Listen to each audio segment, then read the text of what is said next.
Ring swings, probably the most important element of doing a kipping muscle up that's overlooked. In order to learn how to swing into a kipping muscle up, we should probably learn how to swing correctly. Now, one of the things that I see done most is during the backswing, people like to turn the rings out to the side. That looks like this. Okay, now this is a very common practice for men's gymnastics. And the reason why we do this in men's gymnastics is because we're trying to learn movements such as an inlocate. And what an inlocate is when you're swinging backward, you're trying to roll your shoulder forward and essentially do a forward roll beneath and between the rings. What happens there is when we roll our shoulder forward, we take a lot of the tension out of our lat and it goes into our pec, and then as we get higher, we can roll through. Mobility plays a huge role in this movement, but this is the point, is that you are losing tension when you turn the rings out. We lose the tension in the lat. Now, the lat's job during a ring swing is to keep the shoulder attached to the body, okay?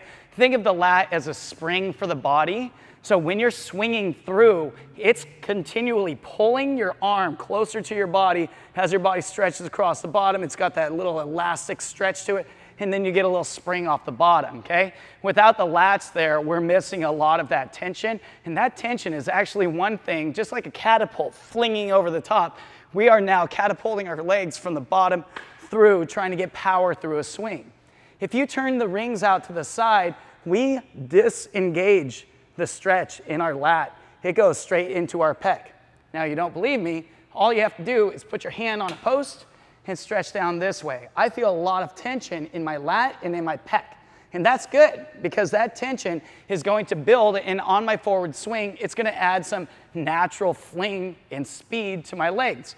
We want this. Now, if I were to take my hand and turn it out to the side and lean in, all I feel is a stretch in my pec, and my lat is nice and loose. We don't want the big muscle groups being loose when we're trying to produce power through the bottom of the swing. This is very similar to the hamstrings during a clean or a snatch. As you come up, you want to feel that tension because it's that tension that will help snap you up and through the movement. Now, on the ring swing, what I suggest is that you keep your hands pronated like you would on a bar. This will make sure that your arm is not rotating out to the side and that you're engaged in the pec and the lats.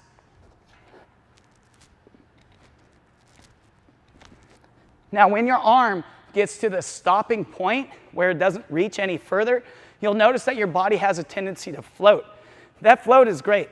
If you're familiar with skateboarding on a half pipe, they drop before they start the forward movement.